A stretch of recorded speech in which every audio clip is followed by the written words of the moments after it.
Out of the big four, SummerSlam has always been my favorite pay-per-view. There's just something about SummerSlam that gets me excited every single year, and it's weird because unlike the other three in the big four, it doesn't have a definitive theme.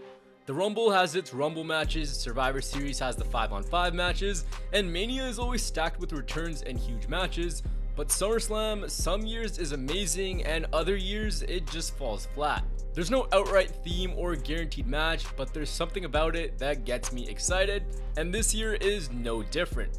There's rumors of John Cena and Edge returning, and those are only getting me more excited for the show to come, and I'm really hoping to fly out to Vegas to see my fathers John Cena and Edge, so that only adds more fuel to the fire. I genuinely believe that this year's SummerSlam could be the best in the event's 32-year history. SummerSlam 2016 was the last truly great SummerSlam in my opinion. WWE had just had their brand split and the card was stacked. Charlotte vs Sasha, Brock vs Randy, Rollins vs Balor, and Cena vs Styles. It was just an enjoyable show from top to bottom. I don't normally do fantasy bookings, but for one of my favorite shows of the year, I think I have to. Here's how I would book the greatest SummerSlam ever. I'm going to try to keep it realistic and also keep it short as the event is scheduled to be shorter than normal this year. The first match is the big one, John Cena versus Roman Reigns. Look, the fact of the matter is John Cena is wrestling's final megastar. Whatever he does gets eyes on it from the outside world, which would only benefit Roman Reigns as he's being presented in the same company as Cena, The Rock, Stone Cold, and all the other top tier guys. So there is no better matchup to main event this show, and there's nothing better WWE could do for Roman Reigns realistically than having him face John Cena. Considering that Reigns is on the run of his career, it only makes sense for him to dispatch of Cena on such a large stage and hold that achievement of beating him twice. In 2017, Cena and Reigns had a Rush program that needed to be on a bigger stage. Cena was about to leave WWE again and put over Reigns on his way out, but I think this could work so much better in 2021 since Roman Reigns has become the best version of himself. Reigns feels like he can carry himself much better on the mic. In 2017, Cena and Reigns went to town on each other during promos. Everything felt so real, and Cena was even talking about how Reigns needed to learn how to cut a promo and how Reigns was the reason that Cena still had to appear on WWE TV. I think this time it could work so much better. Roman Reigns is currently on the run of his career. Anything he does is huge. Any program he's in feels huge. The talking point in 2017 was how Reigns couldn't carry WWE. It's safe to say that Reigns most definitely has swayed that opinion in a different direction. You could have Reigns talk about how he's been carrying WWE while Cena's been out making movies. He could talk about his family lineage and how Cena is scared that Reigns is going to go on to become a bigger star than what Cena was. This could genuinely be one of the best programs in WWE in a long while, because when Cena gets fired up on the mic, you can't beat him, and now with this relaxed and methodical Reigns, I think it could be great TV. SummerSlam of 2020 is when Reigns returned, and since then he's been the best part of WWE. This would only bring everything full circle. The possibilities are endless, and I just want to see my childhood hero again. The next match I would book is Edge versus Seth Rollins. This match does not need titles, it doesn't need a stipulation. All you need to do is look back to December of 2014. Edge and Christian were hosting the Cutting Edge Peep Show, where Rollins and the Big Show held down Edge on his surgically repaired neck. Rollins threatened to paralyze Edge so he could never hold his kids again. The story is already there to tell. When Edge returned in 2020 and feuded with Randy Orton, they made you feel uncomfortable by having Randy attack Edge's neck. I think in the weeks leading up to SummerSlam, you could do something similar with Rollins sinking to new heights week by week. I think having Rollins taunt Edge about how he should have stayed retired and bringing a sense of hopelessness is something that Rollins could execute very well. I'd even bring in Beth Phoenix into the mix and have Seth Rollins go to NXT where he could attack her.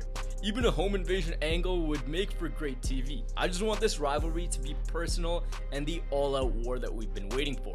This is a dream match that many of us have had for a long time. We already know they're going to deliver in the ring, and I don't think there's a better time to pull the trigger than now. For the next match, I'm going to move over to Raw. Drew McIntyre is the focus of this one. He's been a guy that's been booked to face Bobby Lashley over and over and over and over again. And it's safe to say we're all getting pretty tired of it. So I say keep Drew McIntyre away from the WWE title picture and instead have him face Sheamus at SummerSlam for the United States Championship. Sheamus and Drew McIntyre have had a long history together, and this rivalry could play off that history very well. Sheamus could talk about 2014 where he was there for Drew when he got released, but when Drew came back and achieved great heights, Drew forgot all about Sheamus. And now Sheamus doesn't care about his friends anymore. He thought they were lifelong friends, but it was all a lie. Sheamus could make things personal by bringing up Drew McIntyre's family and how they were all really happy that he got released in 2014 because all he was doing was disgracing their family name with the 3MB Act. There is a personal and emotionally driven story to tell between these two. Their match at Fastlane was pretty fun and the video package was amazing. I think these two need a bigger stage to showcase their talents and flesh out the story a little bit more. Another benefit to having Drew face Sheamus is it keeps him away from the main event scene for a little bit, and I think that could only benefit him as we just see the same matches on repeat over and over again. And for Sheamus, it would be another time where he would just prove how good he is to everyone. For the SmackDown Women's Championship, I would have a fully heel Sasha Banks take on Bianca Belair in a WrestleMania 37 rematch. The story for this is simple. The veteran got beat out by the rookie. You need to have Sasha Banks in full heel mode for this to work successfully. The two could talk about how their match at WrestleMania was well received, but it was Banks who was the reason for that, and that Belair lucked her way into the win. Basically here I would do anything other than what we got leading up to WrestleMania with all the Reginald involvement and everything else that was going on there. This one was kind of a struggle for me. I had originally wanted to go with a triple threat match between Banks, Belair, and Bayley, but I think a rematch could work a lot better. I struggled to find out what to do with Bayley without her taking a backseat, so I'm gonna go with Banks versus Belair 2 for SummerSlam 2021. I'm gonna stay with SmackDown for a second and focus on the Intercontinental Championship. Apollo Crews for the first time in his career feels like he has a character and he's not just the guy who comes out, smiles, and does some flips. It's been great fun having him as the Intercontinental Champion. It feels like there is a legit Intercontinental Championship division around him on SmackDown with guys like Sami Zayn, Kevin Owens, Big E, and Cesaro. So with that many talented guys, what do? You throw them in a ladder match. Big E, Cesaro, Sami Zayn, Apollo Crews, Kevin Owens, and for the sixth person in this match, I would put in Montez Ford. I think I'm one of the biggest Montez Ford fans out there. I genuinely think it's time to pull the trigger on him and have him go at it on his own. You could have the Street Profits do something similar to what the New Day did with Kofi in 2019. He's an amazing athlete and could easily be the MVP in this match. It's time for WWE to showcase his talents alongside the other 5 men in this match. I feel like there are so many intertwined elements on SmackDown. Zayn and Owens are feuding, tension between Sami and Big E has already happened, tension between Owens and Big E has been teased, so I feel like all these guys are viable contenders.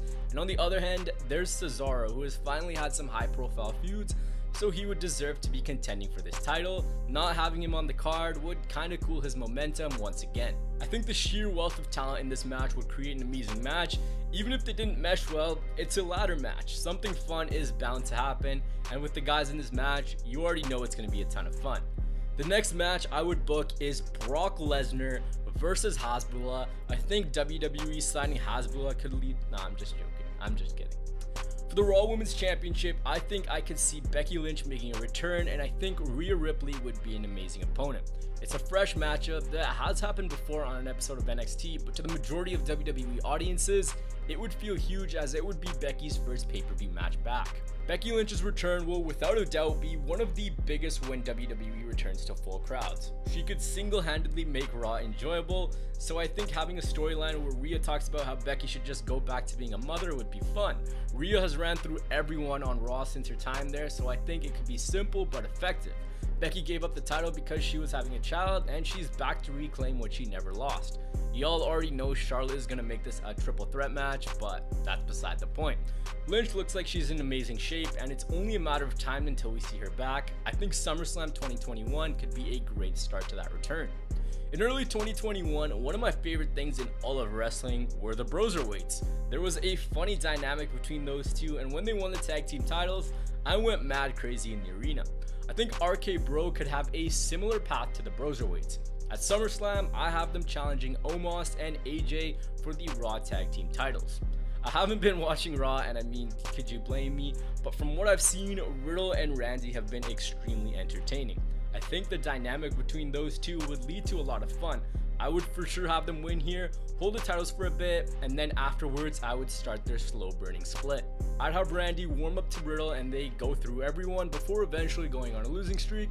From here, Randy turns on Riddle and the two feud, maybe even in a fight pit. Riddle wins the feud and develops a serious side to his character, but that's getting way ahead of myself.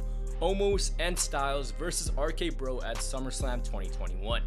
On the SmackDown side of things, this was tough. My original idea was to have Jey Uso take on Jimmy Uso. I think having Roman Reigns interwoven with the Usos, while him also being concerned with John Cena, would be fun. My thought process was Jimmy and Jey could tell an extremely personal story about their childhood and bring out any animosity they had with one another growing up. The story of Jimmy Uso being hesitant is already being told on SmackDown, so originally I wanted them to have a match. Jimmy comes to his senses, acknowledges Roman, and the bloodline forms in full. But I decided to go with the Mysterios versus the Usos. I think since Jimmy's return, the only thing left to happen is the Usos capturing the tag team titles and completing the power trip for the bloodline, and I think SummerSlam would be the perfect spot to do so. Assuming Cena versus Reigns is the main event, you could have this match just before then, and just as the Usos are walking up with their tag team titles, Roman comes out and they all pose at the top of the ramp with their titles. I think it's time to pull the trigger on things before things become stale. In the final match for the WWE Championship, Brock Lesnar versus Bobby Lashley. Look, this is a match that a lot of us have wanted for a long time, and honestly, I don't even think it needs the WWE Championship, but in my world, I'm keeping it on Bobby Lashley right here. Brock Lesnar has been away from WWE since he lost to Drew McIntyre at WrestleMania 36. His presence has been missed. Whenever he's around, there's just a big fight feel, so I think there's no better match to cement Bobby Lashley's title reign than by having him take on Brock Lesnar. Just two big beefy boys beating the hell out of each other. This is a match that just needs to happen, and according to reports, WWE are holding off on it, but for me, I think this is an essential match at SummerSlam this year, especially if Vince McMahon wants to sell out a 72K stadium. That is how I would book SummerSlam 2021. I tried to get as many of the big talent on the show as possible and make every match have some stakes. There's nothing worse than filler matches, so I kept it concise and short. The hype for this pay-per-view is real. This is supposed to be WWE's WrestleMania this year, and as you can tell, I am very excited. Genuinely, I hope WWE goes balls to the wall with this show. It will go down as the greatest SummerSlam of all time if they can get all the big players in the show. If you enjoyed this video, be sure to give it a thumbs up. It really helps me out, especially after all my videos got removed. And if you want to see me draft the SmackDown and Raw rosters, let me know in the comments below. The hype for this show is real. I've said it so many times and I don't even know what more to say. Thank you for watching the video.